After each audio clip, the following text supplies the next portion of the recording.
Call call ধরতেই মনে পড়ছে আয় হায় আজকে তো আমার বেস্ট ফ্রেন্ডের বার্থডে। তো ভাই পকেটে টাকা নাই, আম্মুর কাছে ভয়ে ভয়ে গেলাম। আম্মু আমার টাকা লাগবে। আম্মু বললো কেন? আম্মু আমার জ্যামিতি বক্সে ব্যাটারি শেষ।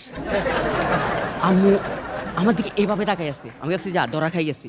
আম্মু বলতেছে এদিকে আয়, আমি গেলাম, টাচ করে একটা থাপ্পড় দিয়ে বলে তোর ওই দিনে না জ্যামিতি বক্সের ব্যাটারির টাকা দিলাম, এত তাড়াতাড়ি ব্যাটারি শেষ?